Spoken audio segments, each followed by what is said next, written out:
Hello, Salem! Today we are making my Hocus Pocus movie menu. This movie is a classic for Halloween time, and I love making fun menus to create a family-friendly movie night. We will be making Allison's Apple Cider, Black Flame Candle Punch, Ice's Candy Munch, Dead Man's Toes, Sanderson Shishkababy Skewers, and Boooook Brownies. If that sounds spellbinding, then let's go get started. Alright, so let's start out with Allison's Apple Cider. So I have 3 cups of apple cider in a saucepan here over medium-low heat. And to that I am adding 1 cinnamon stick, 1 mandarin orange just broken apart, 1 small apple sliced, as well as 2 tablespoons of brown sugar, a pinch of nutmeg, and a pinch of allspice. And we just want to stir this and heat it up. You could actually even do this in the slow cooker. The longer you cook this, the more the flavors will come out into the cider. But I would say I cooked mine on the stove on low for about 15-20 minutes and then served it warm. It's what I imagine Allison gave to Max and Danny at the Halloween party. So let's move on to our Black Flame Candle Punch.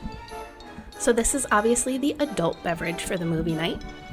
So I have 2 ounces of vodka going into my shaker here over a lot of ice, as well as 2 ounces of blue curacao, 2 ounces of grenadine, and a splash of Sprite.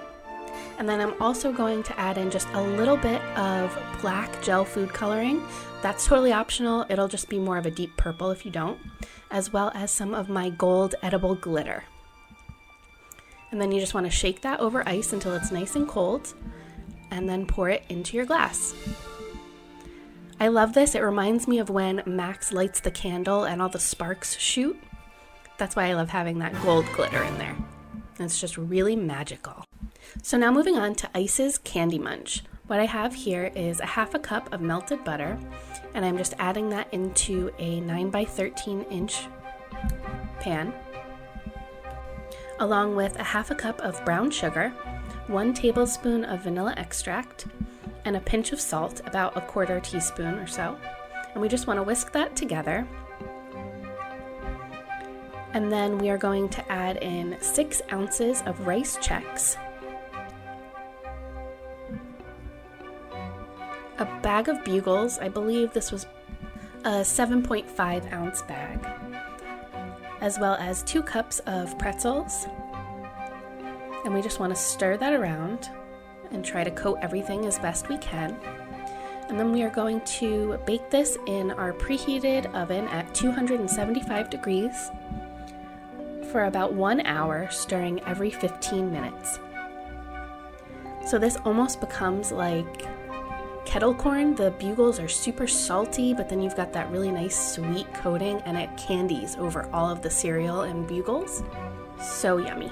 So then once that is cooled, we are going to add in about a half a cup of candy corn, a half a cup of candy pumpkins, and 4 ounces of Reese's Pieces. Now, my husband likes candy corn. He is about 5% of the population that does, so if you don't like candy corn, you can just leave it to the Reese's Pieces. You could add little pieces of candy bars. I just felt like this mix was perfect for Ice's character. He's making kids pay the toll, stealing their candy, and if you've been watching my channel for a while, you know that sweet and salty mixes are my favorite. So now moving on to our Dead Man's Toes, or pigs in a blanket. So I have a tube of crescent rolls that I just pinched all the seams together, and usually when you get these cocktail franks, there's about 40 in a package. So I made 8 rows by 5 rows to make little squares, and we are just going to wrap that around each of the little cocktail franks. And we just want to bake those at 375 for about 15 minutes, or until they're nice and golden brown. I love that these are so kid-friendly, but adults love them as well. You could also use turkey, cocktail franks, or you could even cut up hot dogs into little bite-sized pieces. So moving on to our Sanderson Shishkababy Skewers. That is a mouthful, but I came up with this idea because I love when Mary yells Shishkababy, and I wanted to use red onion, green bell pepper, and red bell pepper to represent the Sanderson sisters' colors. So what I'm doing here is just cutting up my bell pepper into about 1 to 1.5 inch chunks. And I'm doing the same thing with the red onion. So we are just going to set those aside and work on the chicken. So I have 1.5 pounds of boneless, skinless chicken breast that I cut into about 2-inch cubes. And we just want to drizzle on about 2 tablespoons of olive oil. And I'm adding on a tablespoon of ranch powder, 1 teaspoon of paprika, 1 teaspoon of garlic powder, 1/2 teaspoon of dill, 1/2 teaspoon of salt, and 1/2 teaspoon of pepper. We're just going to give that a good stir. And now I have skewers here that have been soaking for about an hour. You want to make sure you soak them so they don't burn. And I am just going to alternate between the chicken and the veggies here and build my skewers. So I have a foil lined baking sheet here, and I have my oven preheated to 450 degrees.